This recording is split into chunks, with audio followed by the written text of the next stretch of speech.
Sí, yo a 10 minutos ya también. Estoy moviendo el dedo. Grabando. ¿Faltaría uno más? David, falta el chico de Brasil. Ah, pero otro más, ¿no? Esa es la cámara. Estamos todos Ah, grabando. pensé que eran 10 más 1. No. Listo.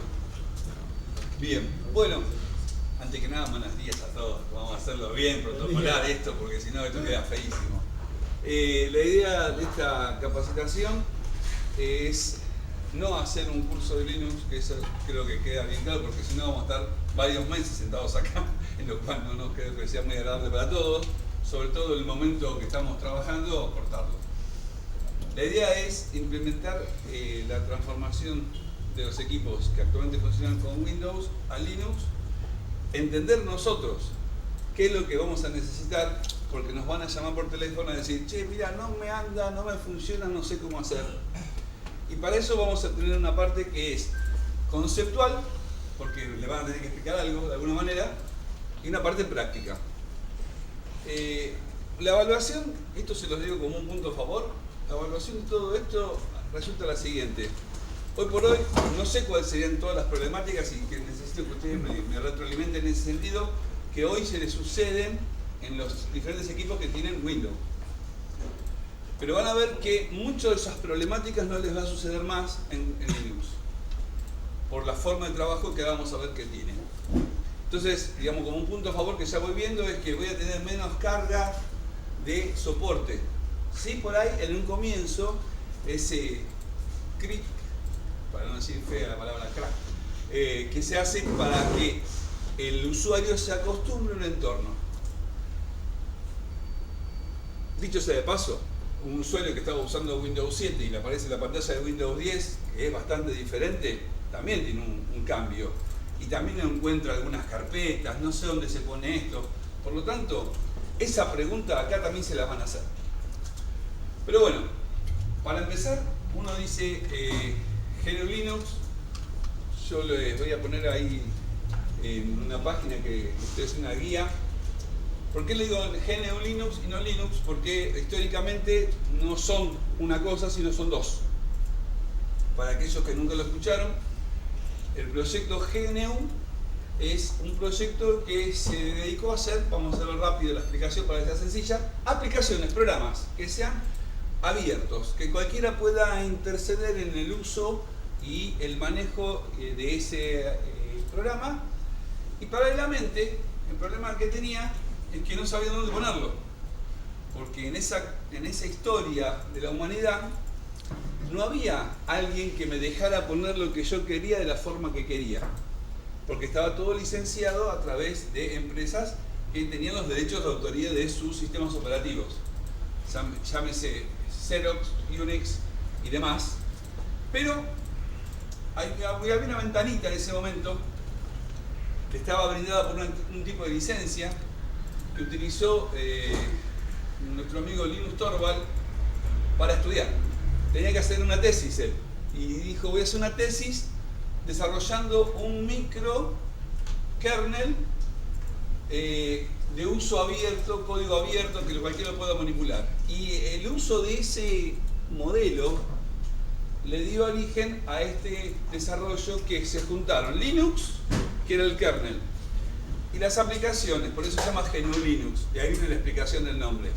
Todo el mundo lo conoce como Linux, pero bueno, el nombre correcto es el otro. Ahora, dicho sea esto, ¿qué diferencia hay con lo otro? O todos sabemos que Windows hay que pagarlo, que Mac hay que pagarlo o lo pagás cuando compras el equipo. Por lo tanto, digamos, ¿qué es lo que hay acá con esto? Que básicamente cualquiera de las cosas no viene del software libre por lo que no se paga. Porque en inglés free software, ¿sí? Software libre también es gratis. Free tiene esa doble acepción, gratuito y libre. En el caso nuestro nosotros lo tenemos como libre, porque lo gratuito es un tema secundario. Se basa en cuatro libertades. Las 4 libertades, numeradas del 0 al 3, obviamente. La primera de ellas habla de que yo puedo hacer uso de esto. ¿Ustedes vieron, alguna vez leyeron ¿cómo se llama? los contratos de licencia de Microsoft cuando instalaron algo? No, de onda, No, jamás la vi. Nunca. Yo creo que ninguno pudo leer que cuando instala Windows le dice que no se puede utilizar el sistema operativo para, por ejemplo, dirigir naves espaciales, para hacer sistemas de seguimiento balístico, porque no están seguros que funcionen. Pero lo dice, de alguna manera está expresado así. Por lo tanto, me está diciendo que yo no lo puedo hacer en algo. Si yo quiero usar Windows para manejar una cámara de fotos, no, porque no lo hice para eso. Habría que desarrollarlo. Muy bien. Ahí es donde la primera libertad hace uso. Libre. Lo uso donde quiero, para lo que quiero y de la forma que quiero. O sea, quiero que uno entienda lo que la libertad es hacer lo que uno desea directamente. La segunda libertad que se permite saber es la de modificarlo. ¿No te gusta algo? Cambialo. Obviamente para eso que tienes que hacer, tener el conocimiento o alguien que lo tenga para que lo cambie por vos. ¿Está bien? ¿Me van a cobrar por eso? No. ¿Estoy rompiendo reglas? No, porque la licencia justamente es libre, podés hacer uso.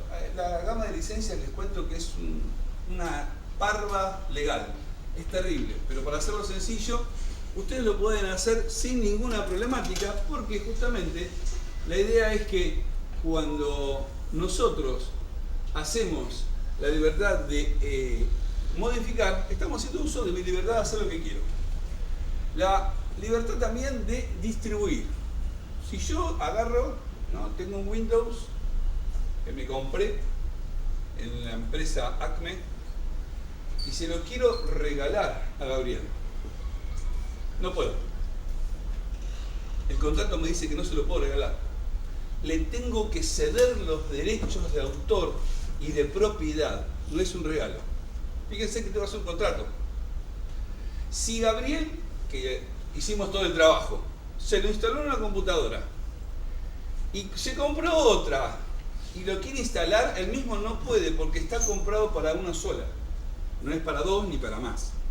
Por lo tanto, ahí tenemos una cosa que el software libre te deja. Tenés uno, ¿qué querés? Copiarlo, distribuirlo, muy bien. Si vos se te ocurre vender un Windows, tenés que tener un amparo, tenés que ser un representante. Acá, ¿querés cobrar? Yo se lo vendo, el Linux a Gabriel. Y nadie me va a reclamar. Está en él comprármelo. Pero nadie me lo va a reclamar. ¿Se entiende? O sea, acá no hay problema en ese sentido. De las mejoras, las modificaciones es, esto está mejor si yo lo arreglo porque Gabriel me puso algo y yo le encontré la vuelta para que funcione más rápido, mejor, más sencillo, menos pesado. No importa, la mejora que le haya hecho. Ahora, ¿qué necesito para poder hacer la mejora? Tener el código fuente. Si no tengo el código fuente, no lo puedo hacer. Ustedes saben que los sistemas privativos no te dan el código fuente, ¿sí?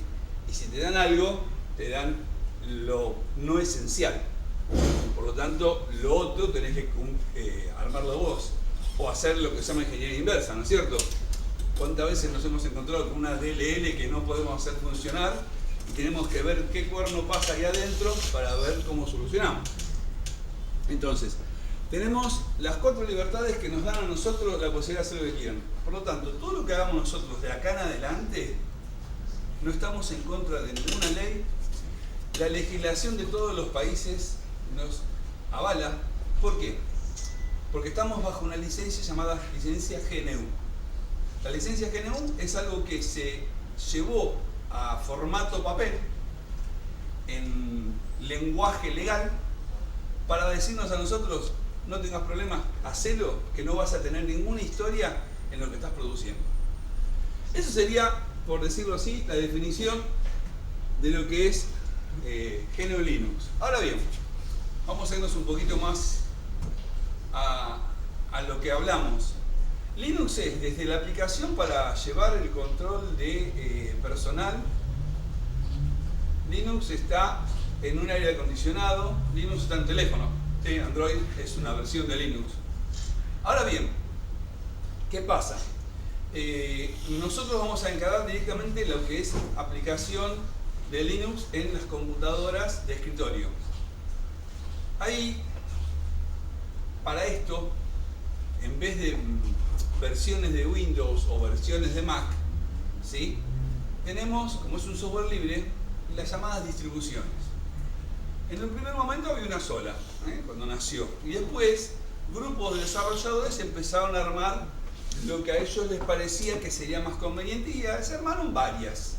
Vamos a entender hace cuántas son, 3, 4, 5, las raíces, y a partir de ello se fueron abriendo como ramas de árbol. Una de ellas es la que tiene por ahí mucha notoriedad, es la llamada Debian. Debian es una distribución, vamos a llamarla distribución madre, que tiene una forma de trabajar que hace que nosotros nos comportemos con instrucciones o comandos de una manera que a lo mejor en otra distribución hay que cambiar los comandos. ¿Por qué? Porque no se llama igual, ¿sí? Si ustedes en la consola de Windows, ¿cómo hacen para descomprimir un archivo? ¿En la consola? Sí, no. Necesitas una aplicación que lo haga, que sería el zip o un zip, ¿no es cierto? Bien. Si yo te digo, mira, te estoy dando una distribución que tiene incorporado eso, si querés ponete el WinZip o el WinRAR, pero hay una aplicación, te estoy dando un sistema operativo que tiene muchas más herramientas para el usuario y para el desarrollador que las que tiene el otro, porque para eso tenés que conseguírtela gratuita o pagándola. Debian tiene una que ha tenido mucha notoriedad en los últimos años, que es la subversión, vamos a llamarla, llamada Ubuntu. Y sobre esa distribución es la imagen que está armada para lo que generamos para la municipalidad. Dentro de Ubuntu, aclaro por las dudas porque lo van a leer, hay diferentes llamados sabores. Y esos sabores se deben a que tienen un entorno más liviano, cumplen con requisitos específicos para cierta tarea, y a su vez hay desarrolladores que adaptaron, como hicimos nosotros para acá, una distribución para algo. Hay una distribución para música, Musics, con X al final, que tiene toda una parafernalia de aplicaciones para edición de sonido, manejo de sonido, ecualización, grabación. No tiene LibreOffice, para que tengan una idea, porque no lo usa. Usa editores de partituras, bueno, pero está pensado para eso.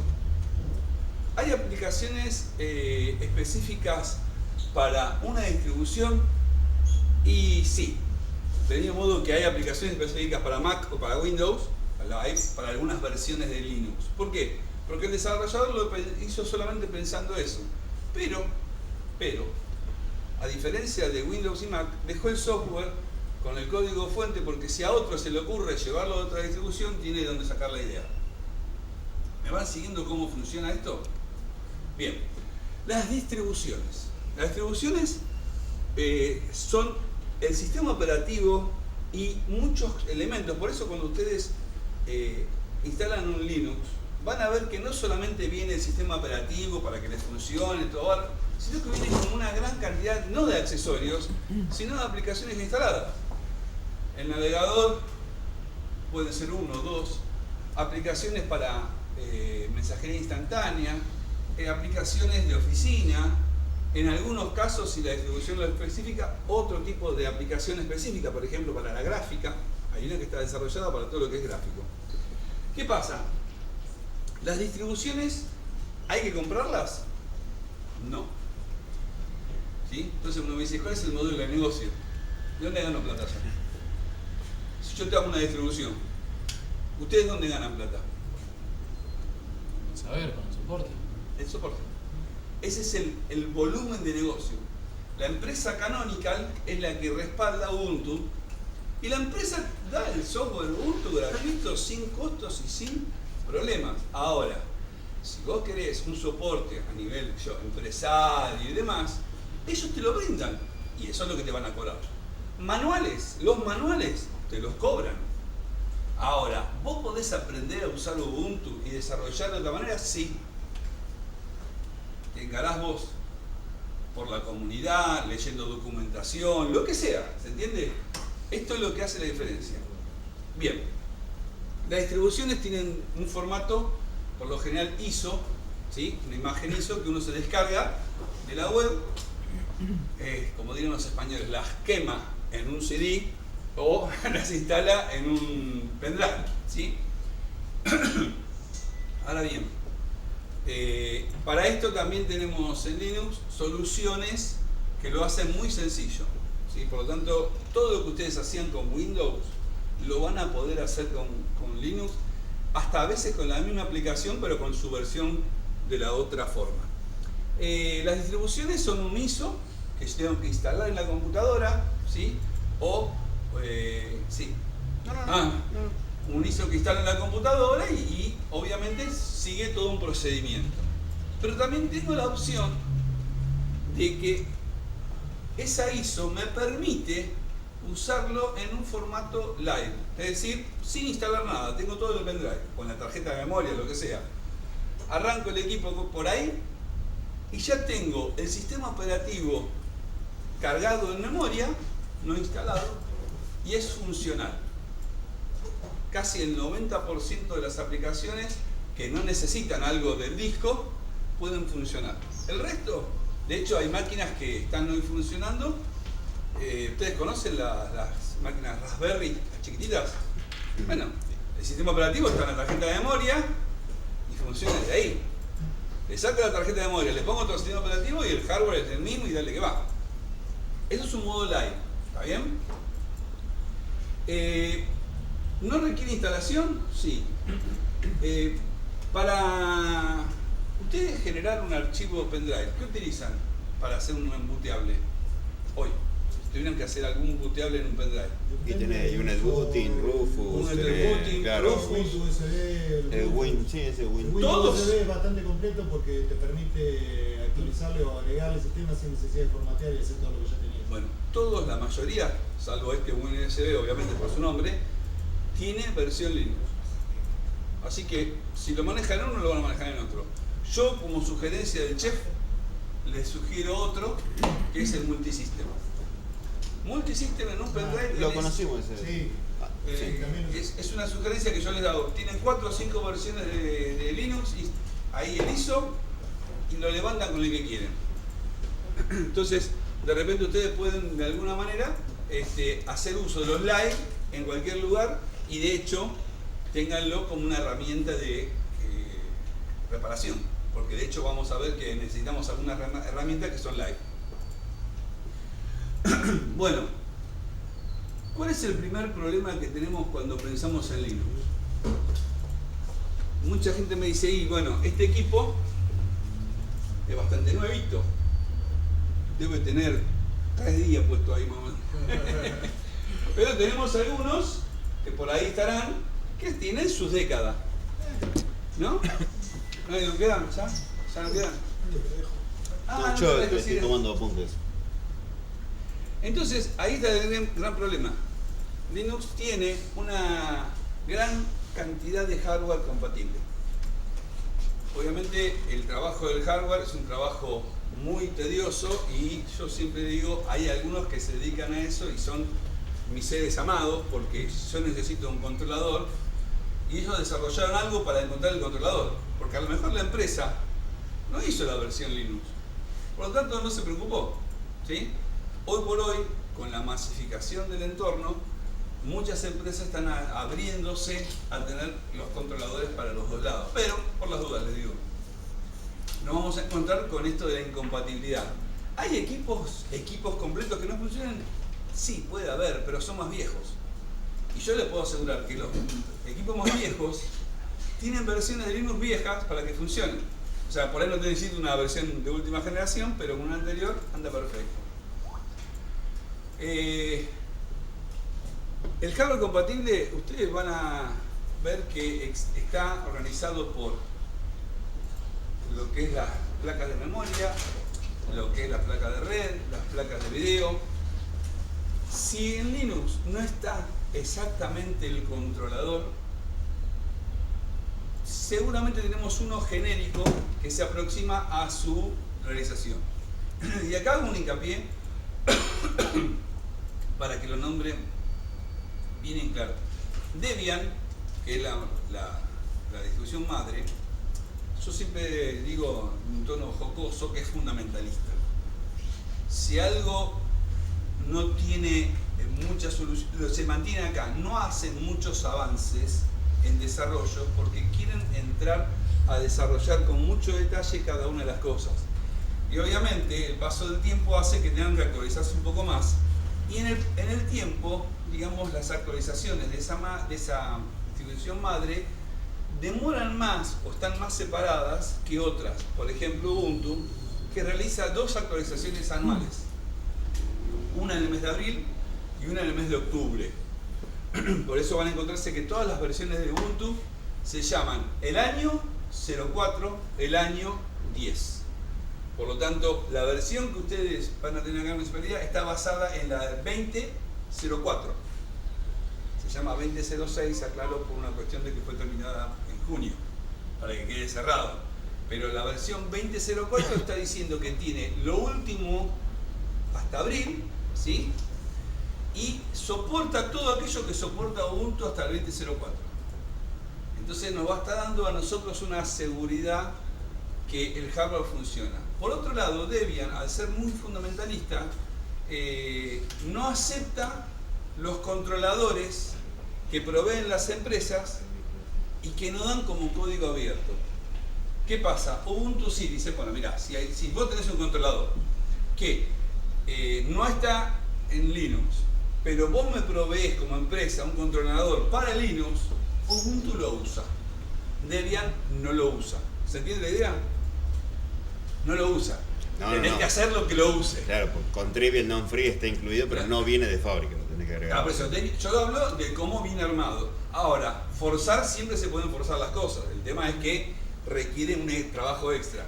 Y hablando de trabajo, yo soy José Badancia. O sea, si la rueda está hecha, usemos. No vamos a inventarla. ¿Está bien? O sea, no me pongo a desarrollar nada que ya está hecho 3 veces. Eso es principal. Bien. Bien. ¿Se tiene hasta acá? Preguntas. Tengo acá la lista que me dice preguntas. ¿Ninguna pregunta? No. Sí. No, porque descubrí que tu imagen estaba hecha sobre un disco de 500 y yo lo quería meter en uno de 250, pero ya está, Sí. Lo que pasa es que normalmente es más fácil convertir de un disco más chico a uno más grande, sí, y utilizar el modo experto en el clonezilla para que tome de manera dinámica el tamaño. Lo que pasa es que lo hice a... No, está.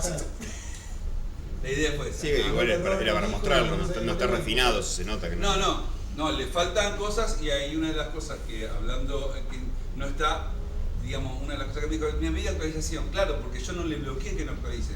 Porque, por ejemplo, le faltan accesos que tenemos que conciliar, ese tipo de cosas que, bueno, una vez que está armado, si la cerrás y ahí generás la imagen final. Bien, bueno. El tema de la versión del sistema operativo, Sí. simplemente para el hecho de poder usar ciertos controladores. No. Está Porque, bueno por eso. ejemplo, vos tenés la última versión del sistema operativo Sí. a hoy. Sí. ¿Lo puedes actualizar? Sí. Ningún Sí, de problema. hecho, O sea, si en estos minutos se publicó una actualización de ese controlador y lo puso disponible, el controlador, yo te hablo del sistema operativo. el sistema operativo en conjunto hace lanzamientos, en el caso de Ubuntu, los semestrales, 2 veces al año. Pero en el medio vos podés actualizar el sistema operativo tranquilamente dentro de lo que es la versión esa. ¿Se entiende? Seguramente alguna mejora que viene en la próxima no te la van a dar disponible para poder mostrarla en la próxima. No es que automáticamente vos vas desde la 2004 a la 2010. Vos al 22 de octubre vas a seguir teniendo la 2004 súper actualizada. Pero al día siguiente viene con algún ajuste. De hecho, uno de los temas que vamos a ver es el sistema de archivos, que en los últimos años incorporó un formato de archivo que antes no usaba. Pero ¿qué pasa? las versiones anteriores no lo mostraban. Recién las últimas versiones dicen, che, por este formato. No, mira vos. Existe hace años, pero no lo había implementado, nada más. Sí, la actualización del sistema operativo en conjunto es semestral en el caso de Ubuntu. En el caso de Debian no tiene fechas, sino que se anuncian en un momento. Se actualiza automáticamente. Eso sí. No, tenés que hacer vos. Tiene que hacer vos la actualización. La actualización vos podés, acá podés elegir que se hagan solas, que te avise cuando hay, que las instale, o mejor dicho, que las descargue y te dice cuándo querés instalarlas. O sea, hay ciertos detalles que hacen que no estorben, salvo algunas obvias, no requieren el sistema que se reinicie. O sea, el sistema se va a reiniciar cuando hagamos un ajuste importante en la actualización. Si no, seguimos. Y de hecho, si vos haces una actualización y te dice que reinicies, pero estás en una tarea que te va a llevar 15 días más, no reiniciás, seguís trabajando. Seguís trabajando, no apagás la máquina, no te obliga a sí o sí apagarla. ¿Sí? ¿Se entiende la pregunta y la respuesta? ¿Sí? Bien. Bien, sistemas de archivos. ¿Saben lo que es un sistema de archivos? ¿Ustedes cuáles conocen que usa Windows? El Explorer.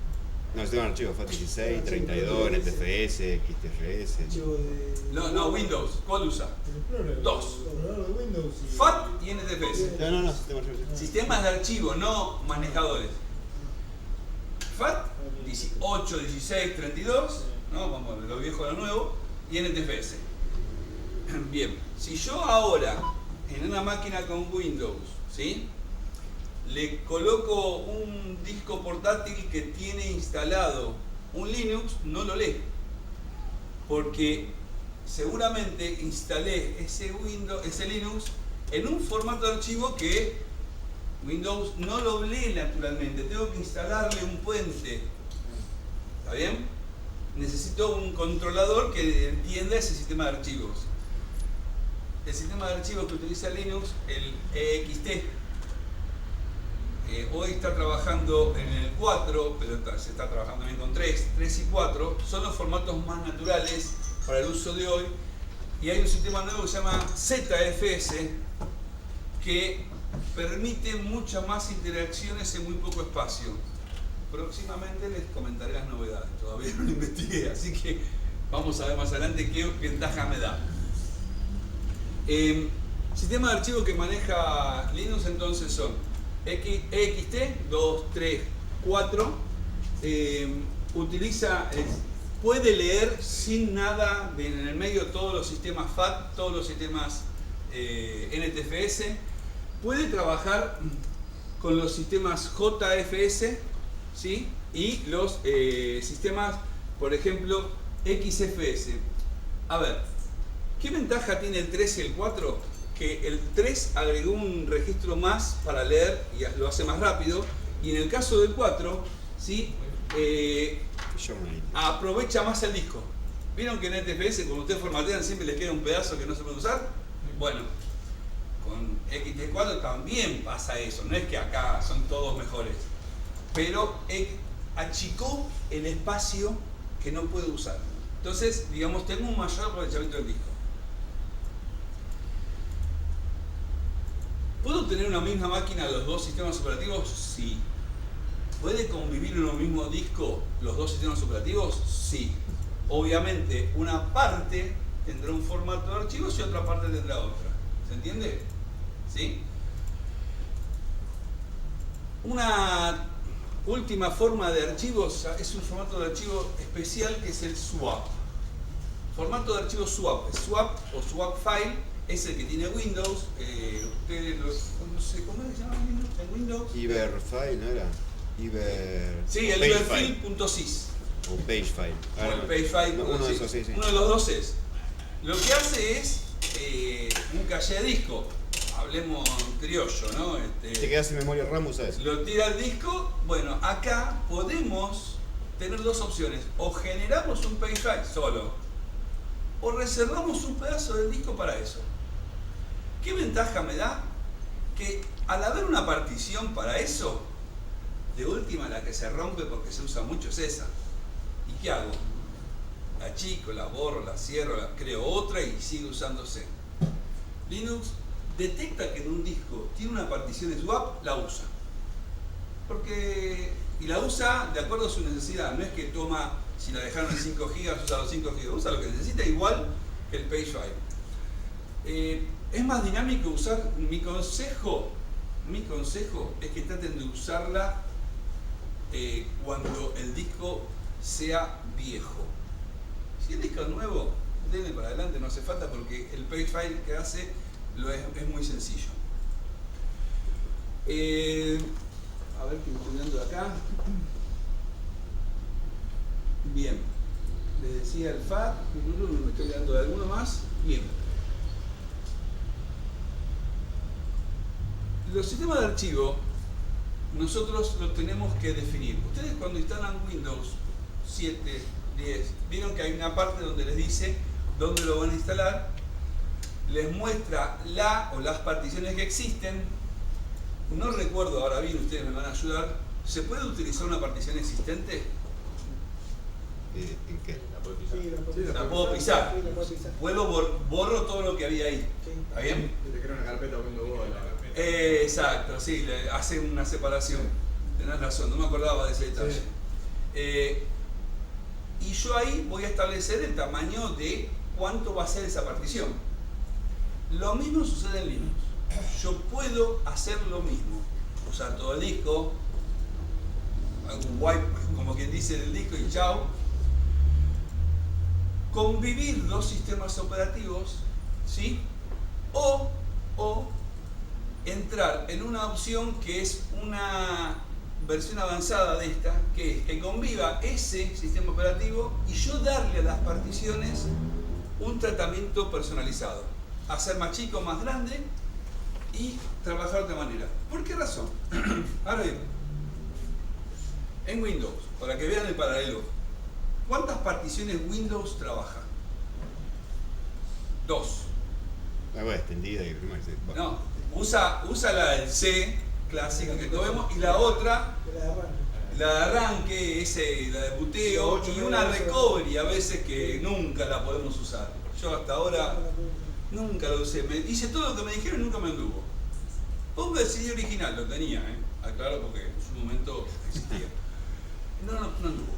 La verdad no sé por qué. En cambio en Linux, las particiones no hacen uso del espacio ahí, sino que uno puede delimitar cómo se comporta. Ahora bien, vamos a entrar algo para que se entienda más cómodo. Si vos tenés abierto un Windows, ¿no? Por ejemplo, ponele que tenés abierto. Y vas al C, carpeta Windows, y dale, es la máquina del compañero ese que te pisó el perro. Agarrás, ¡pac!, le borras una carpetita de adentro de Windows. Una, dos. ¿Estás seguro? Sí. ¿Tiene derecho administrador? Sí, le decís. ¿Se puede borrar? No. ¿Cómo que no? Sí, todo derecho. Desde la computadora con ese sistema operativo Windows, una carpeta que le impide el desarrollo no te permite. Sí, alguna Alguna carpeta sí. sí, otra Alguna no. Vamos Pero, a la prueba. Algo puede borrar. A ver, Sí se puede. A ver. Un Windows abierto, dale, elegí Bueno, lo que quieras. Sí, que te quedó borrar. yo te hago una pregunta. Cuando se reinicie ese Windows, ¿va a arrancar bien? Seguramente con suerte va a arrancar mal. Muchas veces no arranca. En Linux eso no pasa. Vamos a empezar por ahí. El administrador, el super, el God, ahí arriba, deja librado solamente al uso del usuario un espacio. Lo otro, él va a poder ver que existe una carpeta, sí, obvio, va a ver la carpeta, va a ver el archivo, hasta en algunos casos va a poder ver el contenido del archivo, pero no va a poder borrar, modificar, mover ni nada por el estilo. ¿Se entendió ahí? Primer problema del soporte técnico. Me cambió de lugar la carpeta de archivos de programa. La oculta AppData, te le cambia el nombre y no te arranca más. ¿Se entiende la idea? Acá no puede cambiar el nombre, salvo que tenga derechos administrativos. Y para eso, el rol del usuario Perdóname, en Sí. Windows también podés setear esas cosas para que el usuario no te lo haga. Sí, perfecto. Ah, porque entiendo que la idea es un poco No, de no, administrar no. a Windows para... Pero vos decime, por defecto, podés hacer cualquier cosa. Claro, sí, por defecto Por el usuario defecto, tiene no, que... ahí te lo marca. El defecto sí, claro. tenés que crear, No sentar tenés una por política. defecto, no hay por defecto. No, hay un por defecto usuario administrativo o usuario común. Claro. En Windows está esa línea México y gris. Texas. Porque vos para hacer esta política de seguridad tenés que generarla. Sí, lógico. En este está hecha. Claro. Te dice, vos sos el usuario, vos sos el administrador. Por defecto en Linux viene con eso. Ahora bien, ¿se entiende la idea, no? Sí. Bien. ¿Qué cosa hay que tener en cuenta? Las distribuciones también, este rol del usuario lo ha manejado de diferentes características, con formas y gustos. Por ejemplo, Debian sí o sí te crea dos usuarios al momento de instalación. Te crea el usuario root, super, Dios, y un usuario que vos tenés que poner el nombre, Carlos. Contraseña, Carlos. La de root, ¿también la pones vos? Sí, la pones vos. Por lo tanto, cuando arranca el sistema Debian, tenés dos usuarios. El root, para tareas administrativas, y el usuario Carlos, para tareas comunes. En Ubuntu, esta versión que vamos viendo, hay un solo usuario. Pero el usuario es de uso común, pero para las tareas administrativas debo decirle que las va a realizar. Es decir, tengo que poner la contraseña, como en el caso de Windows. Ah, vos querés hacer un cambio acá, tenés que decirme la contraseña de acceso a derechos administrativos. Si yo no lo hago, no puedo. Si me apaga la máquina sin prueba, no. Van a estar probando 600 veces y el cartelito le dice lo siento. La tercera vez en línea de comando sale. Y en la otra, depende de cómo lo hayan generado, por ahí le sigue apareciendo hasta que se le puedan cancelar. Entonces, primera cosa que yo veo que le va a funcionar muy bien al soporte es que no le van a borrar cualquier cosa. Y lo que pueda borrar, se puede recuperar rápido. ¿Se entiende? Hoy por hoy, si te borran la carpeta de documentos o la cambian de lugar, bueno, la juntás. Pero si te borran una carpeta que encima de un programa que instaló otro, no tenés idea del nombre, ya está en el horno. Te van a decir, está la papelera de reciclaje. Sí, pero ustedes saben que a veces se puede vulnerar la papelera, por lo tanto, no es una seguridad. ¿Me siguen hasta acá? Usuario, roles. El sistema de archivos, justamente, ¿por qué hablo de esto? Porque al momento de generar la instalación, yo puedo decir, bueno, mira, este espacio del disco, se lo voy a usar, le voy a reservar al usuario. Al usuario. Y esa partición se llama Home. H-O-M-E. La partición Home. Ahí adentro van a tener todas sus características y documentación y archivos que quieran todos los usuarios que utilicen la computadora. Siempre viene con ese nombre por defecto. Por defecto la partición que llamamos Home es la del uso de usuario. Las demás cosas se pueden manejar. Normalmente uno genera una sola más, que se llama partición raíz, y en el caso de Linux es una contrabarra sola, ¿sí? una barra común, ya está. Esto es la partición inicial o raíz. ¿Puede, igual que Windows, generar una partición de booteo? Sí, la partición boot. Y así se pueden hacer varias cosas, les aclaro. Yo he visto algunos que han hecho 10 particiones para tener bien separado su sistema operativo. Después te quiero ver para el momento de actualizar. Está resonando como loco. Pero bueno, son gustos. Y cada uno hace lo que quiere. ¿Preguntas hasta acá? ¿Cuál es la clave root ¿De dónde? de la imagen que hiciste? No tiene clave de lo pide root. acá, El usuario tiene contraseña usuario. Ah, perfecto. Ahora, ahí vamos a entrar a la imagen puntualmente.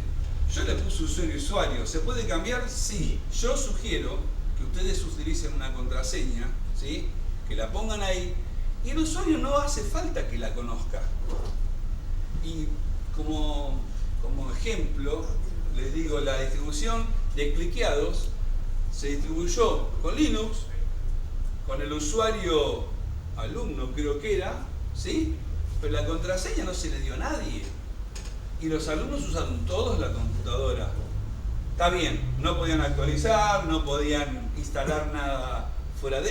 Es correcto, pero usaban la computadora. Y hago una pregunta. En la oficina de... Ayúdenme. Licencias. ¿Necesitan que ellos instalen una aplicación? No, No, les llamo a ustedes. Che, necesito que me instales algo. te soy más concreto, ninguna. No, en realidad no, así no está nada. En ninguna dependencia necesitan instalar absolutamente nada. Pone. Pero vos hoy, Se instala a través de nosotros. ¿no te encontrás que alguno instaló un jueguito? Hoy. Hoy. Hasta la navegación te dije que tengo poquito cosas. ¿Para qué? Hasta el Need Pasa for, mucho- hasta el Need for Speed encontré Sí. internet. Pasa mucho acá arriba. Bueno, Eh, bueno. Sí, es muy Por normal. Speed, el Age of Empires. Es muy normal. tienen el FIFA. Ninguno se recarga. Ahora, ese tipo de cosas se puede porque Windows tiene esa vulnerabilidad. Instalar, sí, ¿estás seguro? ¿Usted es el administrador? Sí, yo soy el administrador, dale que va. Acá no, si acá le pones, usted es el administrador, si ¿cuál es su contraseña? Pepito, no, flaco, no es esa. No te diga, no hay un olvido de contraseña, acuérdense por favor, no hay señal de olvido. Se olvidaron, hay un procedimiento. Pero no hay un método ya armado para recuperación de contraseña como los correos electrónicos. Esto no. Bien. Bueno, me tiene que cambiar el tiempo de espera. Sí, me parece que sí. Sí. Está bueno para casa, pero no acá. Bien. ¿Me fueron siguiendo hasta acá? Yo quiero que quede claro todo, pero por favor pregúntenme todo lo que se les ocurra. No importa que vean que no parece que sea el tema. La idea es la siguiente. El sistema de archivos, ustedes cuando lo instalan, lo van a generar. Y también le van a decir la partición si es un XT, 4, 3, swap. Ustedes van a armarlo si quieren. ¿Sí? De hecho, pueden crear una partición FAT o NTFS y esa partición la ponen compartida entre los dos sistemas operativos. ¿Se entiende la idea? Sí. O sea, vamos a hacer un ejemplo. Un disco de 1 tera. 400 GB Windows. 400 GB Linux. 200 GB lo pongo compartido. Como no tengo puesto el puente en Windows, en esa carpeta compartida voy a tirar lo que entre uno y otro quiero intercalar. ¿Sí? Sí. La ventaja que Linux te lee el de Windows sin problema. Así que no vas a tener que poner ningún puente. Ya está generado. Ahí la pongan 432 ya está. El Linux, la ventaja que tiene es que vos lo que pongas funciona. De hecho, vieron que hay me encanta siempre hacerlo. Vieron que hay un virus que se pone en los pendrive que crea los accesos directos. Sí. Recycle. Es dolor de cabeza. Vos lo ponés en una máquina con Linux, abrís y te aparece oculta, la desocultás, obviamente, la carpetita, le cambiás las cosas, no necesitas un antivirus, porque el sistema de archivos no lo maneja el virus, lo está manejando vos.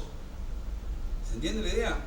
Y ahí estamos hablando de una de las ventajas que tiene Windows, que es vulnerable. ¿Hay virus que atacan Linux? Sí, los hay, claro, no hay que... pero bueno, son menos comunes, ¿sí? Y de hecho, lo que se ataca son servidores, no los escritorios. Así que por lo tanto, muchachos, quédense tranquilos, que si instalan muchas computadoras no van a tener problema de virus, ¿sí? Los malware, lo mismo. El malware que hace, modifica el registro de Windows para hacer de las suyas.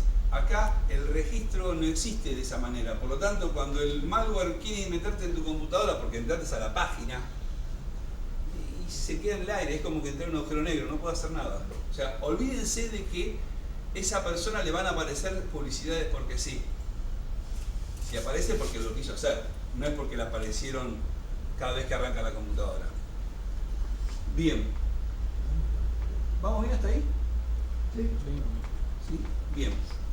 Yo hablé hace un rato de que puedo tener una partición de botero como el sistema de Windows. La idea es que nosotros podemos tener también este espacio o separado o integrado a la partición raíz. Y el gestor de arranque es algo que está desarrollado interesantemente en Linux, porque es un sistema de arranque llamado, hoy el más común, Grub. Antes existía Lilo. Lilo es una versión del sistema de gestor de arranque que cayó en desuso porque se adaptó mejor Grub a las modificaciones de sistemas de archivo, a los formatos de disco, a los formatos de disco y a los tipos de disco. Si vos a un Lilo le tirabas un SSD, se quedaba mirando el techo. A un Grub le tirás un SSD y lo carga. ¿Se entiende la idea? Entonces es mucho más fácil. Bien.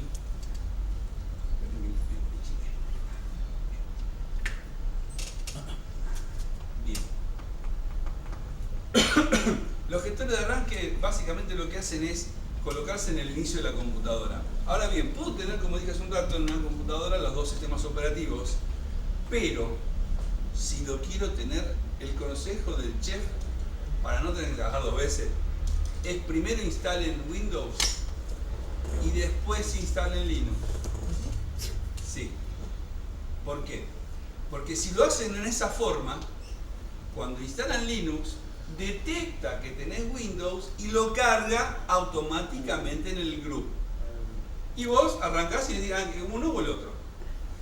Si se te pasó y lo hiciste al revés, primero instalaste Linux y después querés hacer Windows, cuando arranca la máquina arranca en Windows.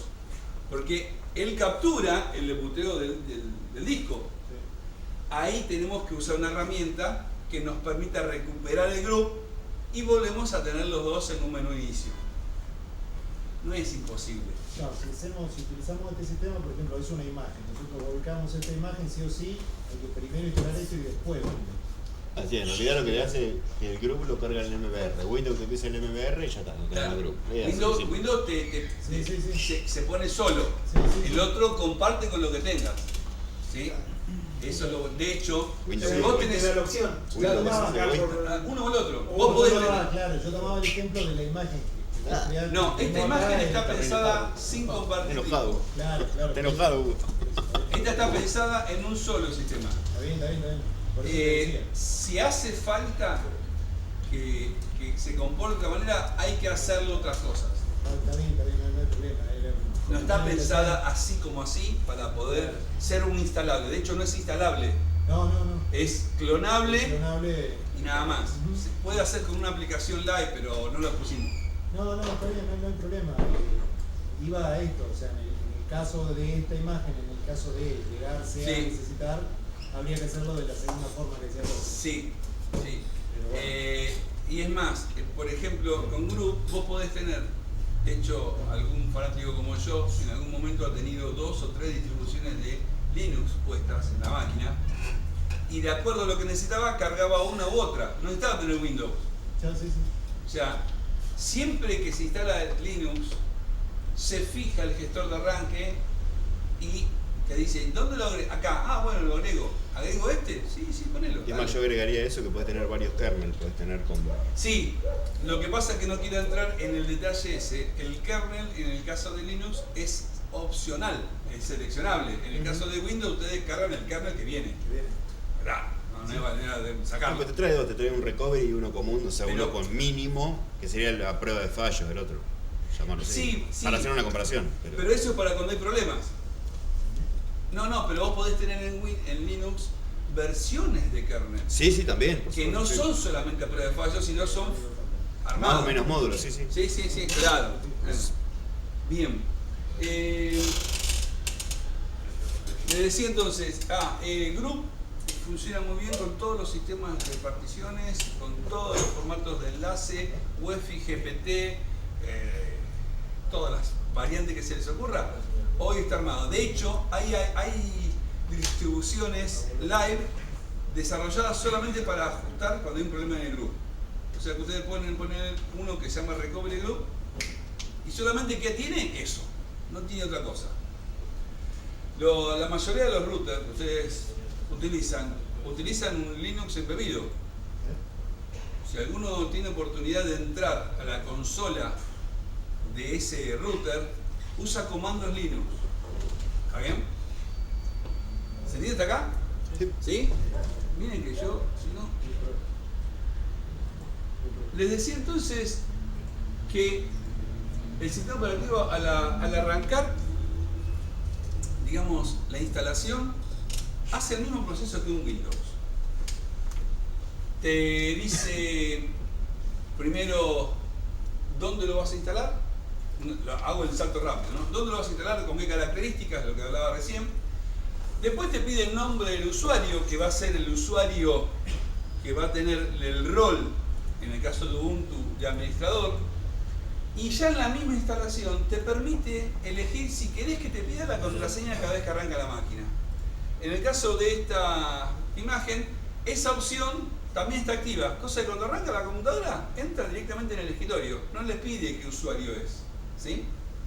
Y no pide usuario si se suspende. Se suspendió, entras y seguís trabajando.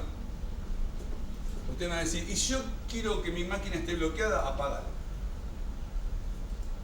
Eso depende del uso que le da, a ver si el que está trabajando conmigo me está modificando las cosas, tenemos un problema de territorialidad. Acá eso es, acá pasa mucho. Y se puede hacer, sí, bueno, de última se pondrá la contraseña, le usará la contraseña y ustedes verán ahí cómo lo van a ir manejando. Se puede manejar más de un usuario a la vez. Les decía entonces, la instalación ustedes la van a hacer desde un ISO que cargaron en un CD o en un pendrive.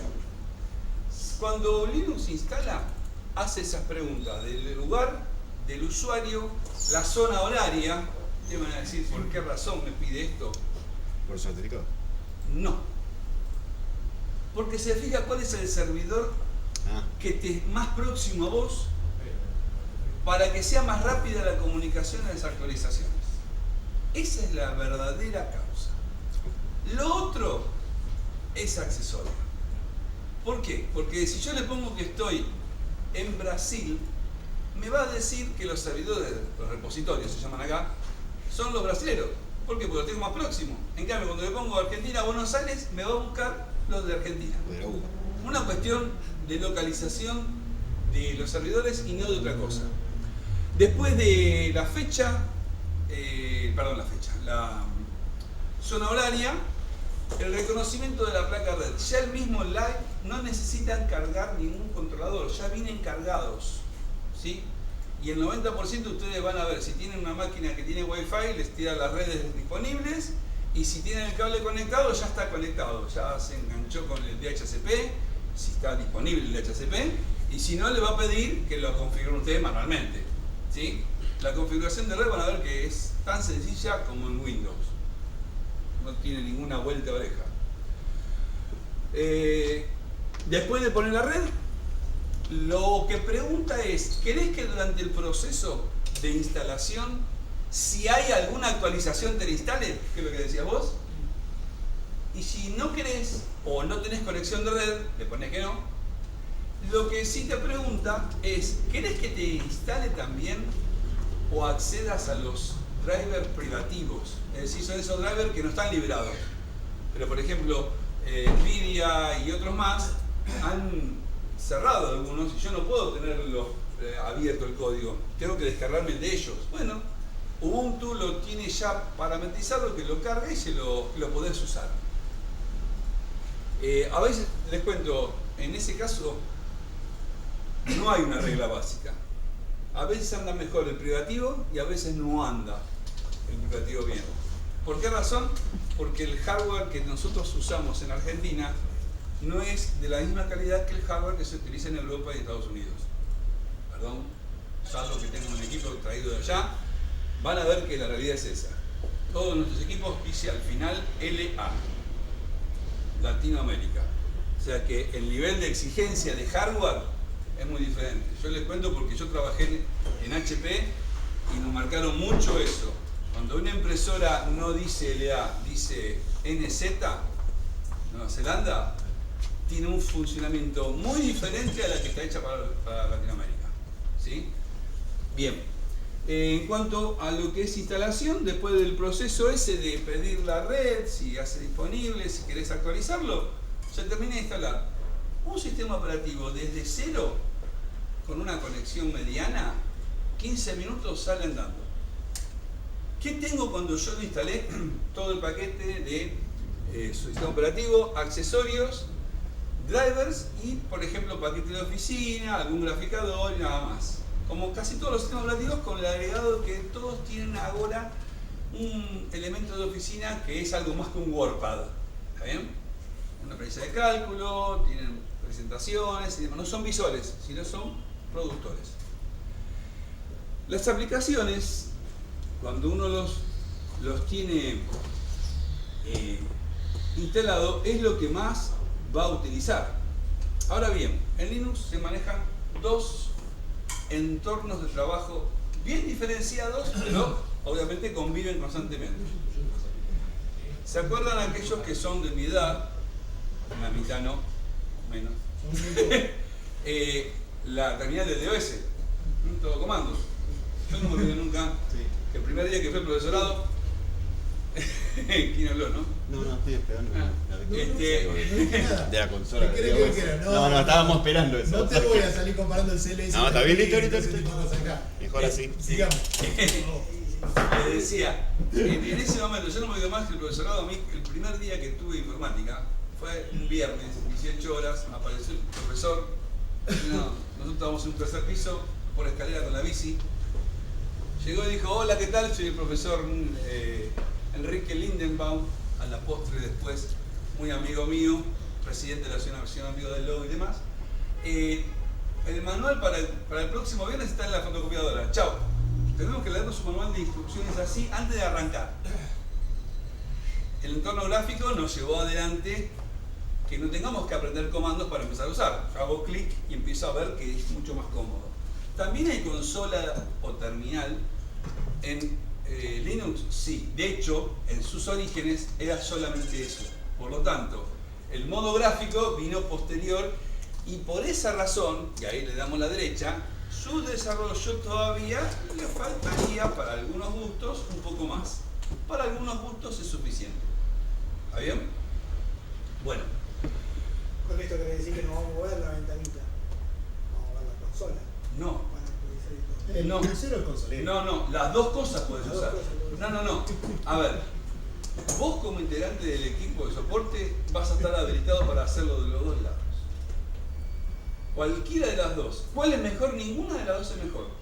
A lo mejor la salida de una es más clara para vos que la otra, porque te tira mensajes, tiempos de descarga, y la otra te tiene en espera con la barrita, que vos decías, ¿hasta cuándo va a avanzar la barrita? ¿No es cierto? Te miente como chico. Claro. En cambio el lado te está diciendo 23% y faltan tantos minutos. Por lo tanto, digamos que a la postre vas a darte cuenta que algunas cosas las vas a hacer por consola y la otra las seguís haciendo por la modo gráfico porque es más sencillo y menos cosas que acordarte. Muchas veces para el remoto está bueno el tema consola. Acá en Ubuntu también se puede trabajar en segundo plano Sí. mientras el usuario... De hecho, en la realidad, vos, cargada la imagen, estás viendo una pantalla, pero vos tenés una multiplicidad de pantallas atrás, que podés entrar como un usuario diferente o como el mismo usuario. Si vos, por ejemplo, vos tenés abierta la imagen ahora ya, Sí, está acá. bueno, poné Alt F1. No, perdón, Control Alt F1. Sí, Control Alt F1. pantalla. Apareció la pantalla negra y te pide TTI1. loguearte. Login, claro. Claro. TTI1. Ahí te entró en otra computadora que está atrás. Sí. Y vos, si tuvieras un usuario diferente, serías Juan y adelante está Pedro. Sí, lo que solemos hacer, por ejemplo, como técnico, el usuario común está acá Al lado.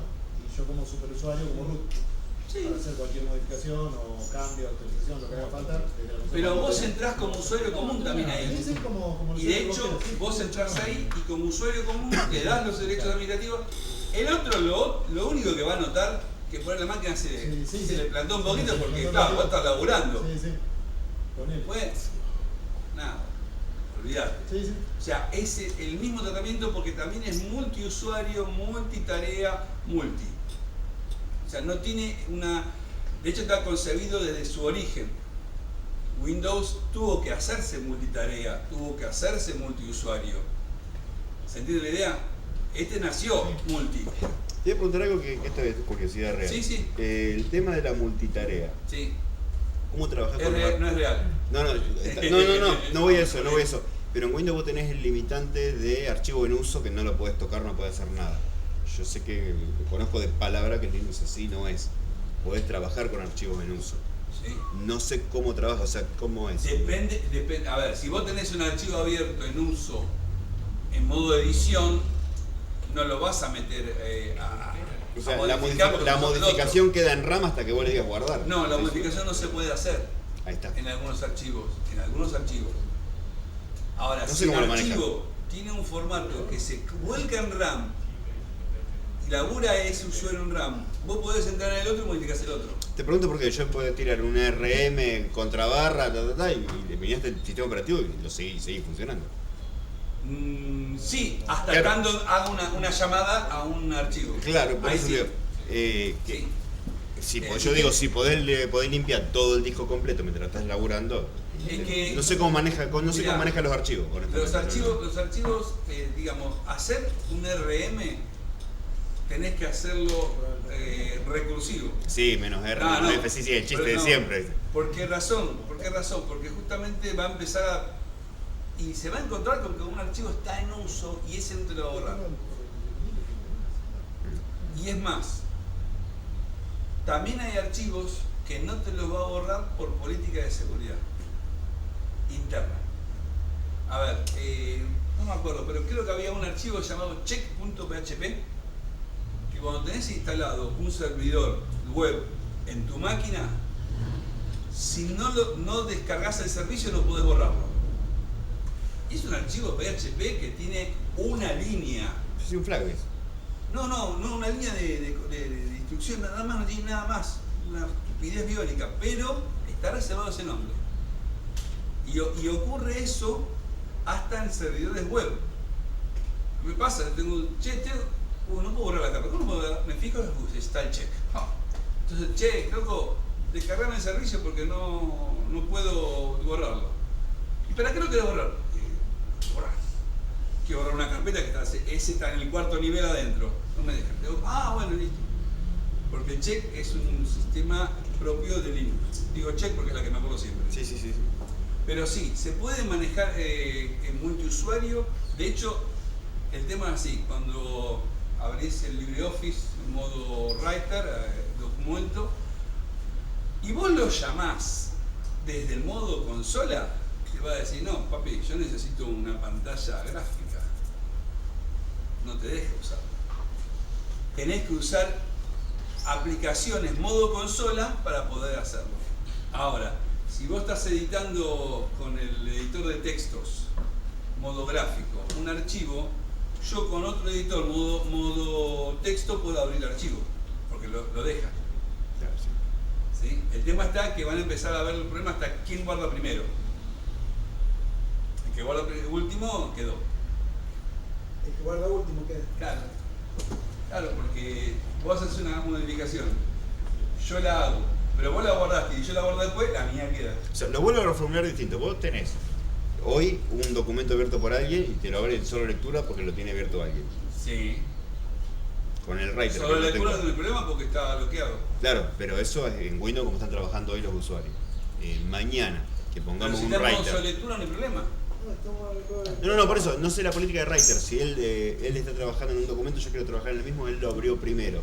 A mí se me abre en al modo otro le lectura. dice, che, te lo abro en solo lectura. Ah, bien, no sé cómo trabaja el Vos writer, lo no lo uso. editor Para que vos lo puedas editar y grabar y al otro como Con lectura. Hasta que vos no lo liberes yo no puedo. claro, vos no podés, y viceversa. Lo único que te avisa, che.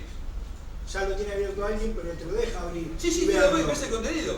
Vos ves el contenido. Sí, perfectamente. Bueno, acá Windows no te deja. No, acá vos lo ves. No, pero tenés que hacer lo mismo que Windows, levantar el tubo, che, boludo, cerrame el archivo. Es lo mismo, no zafamos. Bueno, pero No, pero esto ¿qué dice? te lo deja ver automáticamente. Claro. Sí. Windows no. Windows no te deja entrar automáticamente. No, este sí te deja. Yo tengo un archivo que es una planilla de cálculo y yo necesito ver el resultado de ese cálculo. Mientras vos estás haciendo algo en esa planilla en otro lugar, no importa. Yo lo abro, lo miro, lo que necesito, puedo imprimir porque no modifico el archivo y no tengo historia. Esa es la ventaja que tengo. No es la mejor forma de compartir algo, sí, Pero bueno, No usas más la carpeta compartida. no, el tema es sí, así. sí. Yo siempre digo, lo comentamos otra vez con los chicos, la carpeta compartida tenés que ponerla. Porque muchas veces, che, yo ya lo terminé, te lo dejé ahí para que lo sigas usando vos. ¿Para qué? Porque si vos no le pones en una carpeta especial, van a empezar a navegar por todos lados. Y de hecho, como Se lo mandan por Windows- correo los archivos, sí. No, es que aparte... Pasa eso. Sí, sí. Es como en Windows. Si vos le compartís todo el disco en Windows, empiezan a hacer un descontrol de todo. Nosotros hacemos una carpetita compartida, listo, ya está, listo. Esa es la carpetita que tiene Juan con la de Pedro. Bueno, se pasarán archivos entre ellos. A ver, es muy sencillo, sí. Yo tengo ya armado una especie de ABC, porque si no me olvido, aclaro, porque cuántas veces hago compartida las carpetas, una vez cada tanto, me olvido.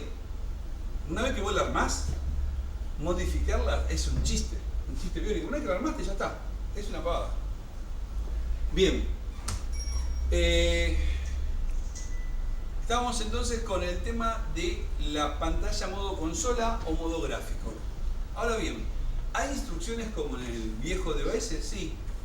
De hecho, todas las instrucciones de modo gráfico se llaman desde consola. Cuando yo llamo al LibreOffice Writer, al hacerle un clic en el icono, es lo mismo que en la consola poner el LibreOffice-Office o el Soffice-Writer. ¿Sí? Si yo lo escribía en la consola, es lo mismo que lo escribiera haciéndole un clic en la pantalla. ¿Está bien? Ahora, ¿hay comandos que no están en la pantalla? Sí, muchos. Y son los que vamos a utilizar para hacer reparaciones, ajustes, el toqueteo. Yo tengo armado dos grupos de comandos. Los más comunes, les digo yo, que son los que más vas a usar. Por ejemplo, ¿cuál te gustaba a vos? ¿Qué comando te gusta a vos? ¿Comando de qué? Para... De consola. El sudo. Ah, el sudo. No. Bueno, esa parte, pero el borrar pantalla. Sí, el CLS. Ah, Bueno, la referencia que el clear. Acá es clear. Sí, sí. Control L. Clear. Solamente fue por el individuo de ahí nada más. No, bueno, pero acá es clear. Ustedes van a decir, pero... Míralo, Sí. Pero por ejemplo, ustedes para cambiar de directorio en Windows, ¿qué utilizan? En la terminal. CD. Espacio. Bien, CD, un espacio, la barra, el camino, ¿no es cierto? Bueno, Bien. posibilidad de cambiar entero. Si ustedes están parados en un directorio y quieren ir al superior, ¿qué ponen? De barra. No, el superior, no al de arriba del todo. Al de arriba del Ah, punto. CD punto Espacio, punto. punto. No, vos en Windows ponés CD punto a punto. Sí. En Linux, la única cosa que tiene que poner espacio. Espacio, si no, punto a no lo punto. tengo. Se ve igual. Me costó CD. un huevo acostumbrarme. Porque el comando es el mismo. CD, espacio, punto a punto. Si le pones punto a punto, dice no conozco esto. Porque para él toda la expresión es un comando. En cambio, si vos le pones CD, que es el comando, y el parámetro separado con el espacio, ya está. Para borrar en Windows es Delete. del. Bueno, acá es RM, remover. ¿Está bien? Y para borrar un directorio, ¿qué había? RD. Del tri. No. En Windows, del tree, para borrar todo lo que hay adentro. ¿Sí? En este está el rmedir, Con el parámetro R. ¿sí? Que es remover el directorio. Para- Espacio, di. No, Todo el junto. comando es rmedir. Y el comando para hacer es mkdir. Makedir. mkdir. A ver, son muy sencillos. ¿Qué otro comando se les ocurre a ustedes que utilizan en algún momento con la terminal de Windows? Para hacer un paralelo nada más. El copy, el rename. Copy CP. Más corto, CP. Copiar. Y aparte tiene otras ventajas que no las tiene el copiado de Windows. Pero, por ejemplo, yo me hice un compendio de blog de comandos a utilizar.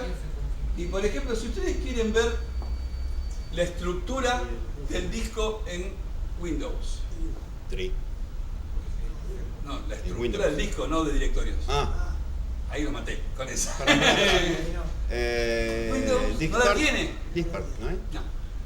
No, LSBLK. Usted va a decir, ¿por qué LSBLK? Ese de Porque LS es el comando dir de Windows. LS listar. LS. Ah, mira. Y BLK, porque en Linux son bloques. Listar bloques, LS, BLK. Eso en Windows. Windows no. No, ese es Linux. ¿No es BLKID? No, no. Eso es la identificación. Listar los bloques es LBCK. Ah, sí. Por ejemplo, ahora, esta la tienen. ¿Con qué preparan un disco en Windows? F-Disk. F-Disk. Acá también está F-Disk. Es el mismo. El nombre, comando es el mismo. Te aparece en la pantallita, igual.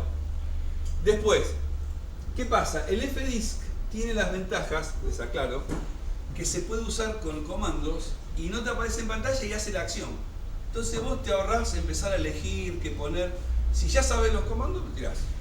De hecho, y acá viene la segunda parte, podés tener armados archivos de script con instrucciones que siempre haces para limpiar carpetas. Las tenés, las ejecutás de una sola vez como si fuera un archivo batch. ¿Sí? Bien. Bueno, comandos. Vamos a ver acá. Vamos a elegir la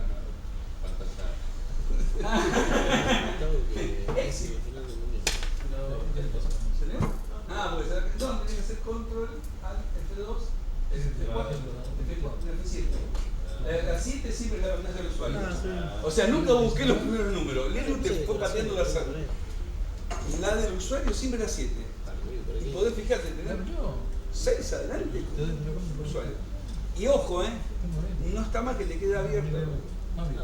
Se murió ahí, se murió. No pasa nada. Para ver si lo puedo. Bien.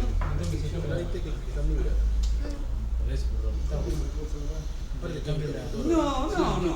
De hecho están abiertos y no los vemos, ¿viste? Ese es el tema. Vamos a tratar de cambiar el adaptador y restaurarlo. No se lo podés dejar abierto al usuario. Exactamente.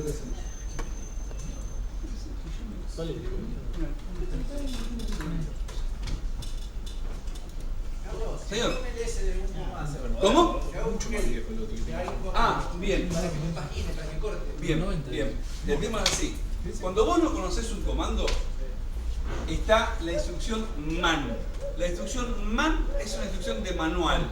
Trato de hacer las asociaciones rápidas, Entonces, si vos no conocés cómo funciona el LS, pones man espacio LS y te va a tirar las instrucciones.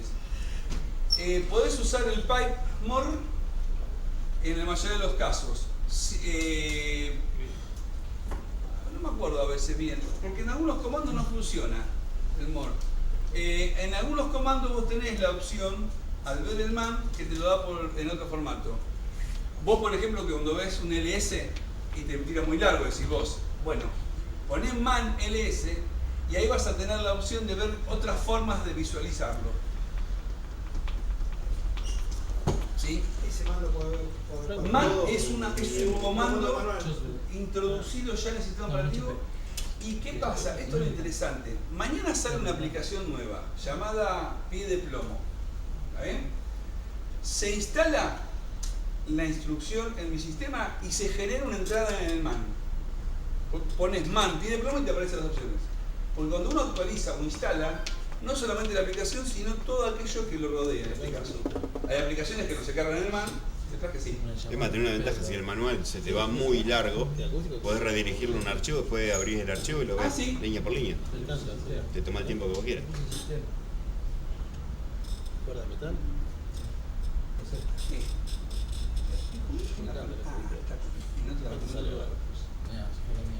Los comandos de Mac uso cotidiano, por ejemplo, ya les nombré, me hice el machete acá para no olvidar.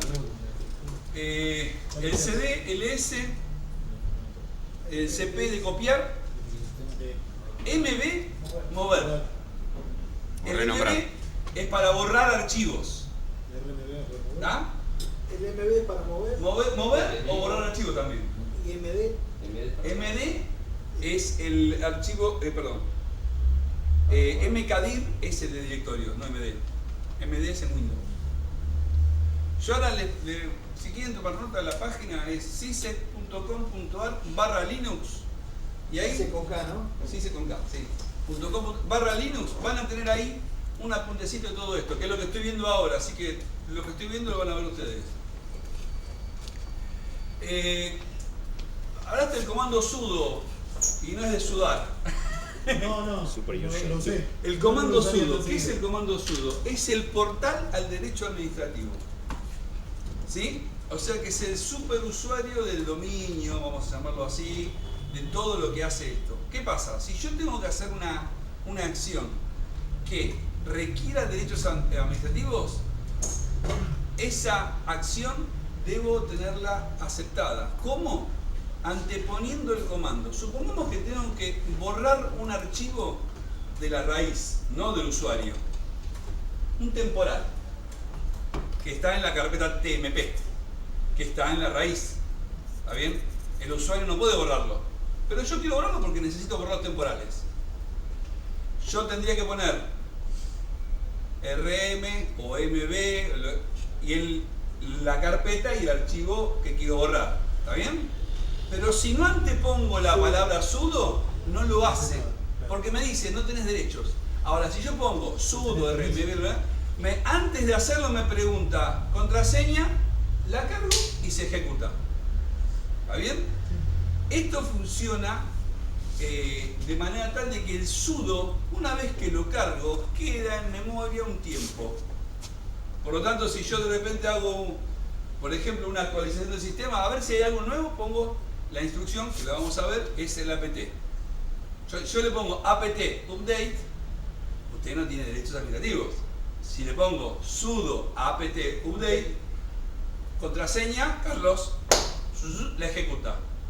Si a continuación le pongo sudo apt full upgrade, no me la pregunta porque la está recordando. Pero un rato, No me acuerdo bien, son 10 minutos, 5 minutos. Y después se olvida y tenés que volver a ingresarla. Del mismo modo, me estoy avanzando un poquito, pero para darles una idea de lo que es la consola. Por ejemplo, si yo tengo que hacer una actualización e instalación de actualización, o sea, a ver, quiero actualizar el sistema operativo, cuando hago actualizaciones no solo del sistema operativo, sino que me actualiza todo aquello que tenga para instalado y pueda ser actualizado. Hay una instrucción que es update, se fija que hay. Upgrade, actualizar. Pero si yo tengo que eliminar algo que está obsoleto, tengo que borrarlo y limpiar las cosas que están en desuso. Las 4 instrucciones las puedo poner una sola en línea y las ejecuto con un solo enter. O sea que yo puedo decir... ¿La de esa de punto y coma con cosa? No, doble ampersand. El ampersand. El La ampersand inglesa. es el... La inglesa. La inglesa. La SOP inglesa no es ampersand. Bueno. ¿Viste el 8 con la C? El 8 con la C. Vos le pones el comando, espacio, doble ampersand, espacio, comando, termina un comando y es como hacer un bat en la línea. Y es muy cómodo porque vos en una sola haces un montón de cosas. Porque decís, verificate si hay actualizaciones, instalalas, remover lo que esté obsoleto y limpiame todo lo que haya que borrar. Listo. Todo en un solo enter. Lo diste y te fuiste. Eso es por lo otro. ¿Sí? Y es más, si lo armás en un archivo, lo cargas que lo haga cada cierto tiempo. O sea, el tema está acá. Si es una instrucción que requiere derechos, tenés que estar ahí para poner la contraseña. No la podés cargar. No puedes cargar No. una contraseña. La contraseña no se puede cargar y enviar. Hay un truco, pero no lo voy a decir. Guardala para Lo hice teléfono. una vez, una sola vez me funcionó. Bueno, les decía, hay un comando, por ejemplo, DU, es decir, ¿qué es el uso del disco? ¿Cuánto espacio tengo ocupado en el disco? Pones DU y te dice cuánto espacio del disco tengo usado. Disk usage. Ah, bueno, yo uso el DF. Es lo mismo. Es un comando Disconnect. que, porque te pones un pendrive, che, ¿cuánto espacio tengo? DU, y me dice cuánto espacio tengo en ese pendrive. Tiene para el sudo, No, el DU te informa, es informativo. Por ejemplo, si yo hago un kill es matar un proceso activo. Si yo le pongo kill a un proceso y no le pongo sudo, Sí, debemos. ¿quién sos vos? Te dice. Bueno, otro comando común que van a utilizar, el ping Sí. de Windows. Yo. Tirale ping. Si ustedes hacen ping en Windows, por ejemplo, ping a una dirección IP, ¿cuántos saltos hay que ejecutar? 4. Este por defecto es infinito, empieza y dale que va. Salvo que vos lo parametrices. O lo cortás. Tenés que meterlo en MNT, en el Windows tenés que meterlo en MNT para que- el control C. El control C. Un control C. El control C es el estándar de corte. Sí, control C es la mayoría de las cosas. Salvo en Cloncila que el control C sí también corta la lectura del disco. Bueno, uno, este es espectacular, recomendable para ustedes. wget. El wget también está en Windows, pero tienen que instalárselo. O sea, tenés que bajarte la aplicación e instalártela. Y se carga en el sistema. Es para traer archivos de otro espacio, otro disco o un lugar en la red. Suponete que vos tenés en la página pergamino.go/ archivos de soporte, ahí adentro tenés un archivo que se llama acta.php. Tenés un archivo en esa página web y vos lo querés tener acá. ¿Sí? Tenés una carpeta con los derechos le pones wget, la dirección y el nombre del archivo y te lo descarga. Te lo trae y te dice en el lugar donde estás parado y te va mostrando una barrera de progreso, ¿qué porcentaje? El wget de hace unos años te tenías que ponerle un parámetro para que te veas el proceso. GET o WGUT. wget. ¿Sí? Este es muy lindo, interesante, porque sobre todo es bueno para cuando ustedes hacen instalaciones. Porque, por ejemplo, un controlador de una impresora. Vos decís, tengo que instalar la impresora HP. Y no puedo enganchar en la web que me lo descargue. Cada vez que empiezo se me corta. Bueno, el wget es muy probable que te funcione bien. Tiene resumen, inclusive. Le tenés que decir dónde está. Viste, normalmente vas a botón derecho y copiar la dirección. ¡Ping! Y tenés resumen ese, tiene resumen. Tiene resumen, tenés razón. El guión C. Guión C para que si se cortó, continúa. Sí, tenés razón. Bueno, tenés el zip, un zip, ¿no? Y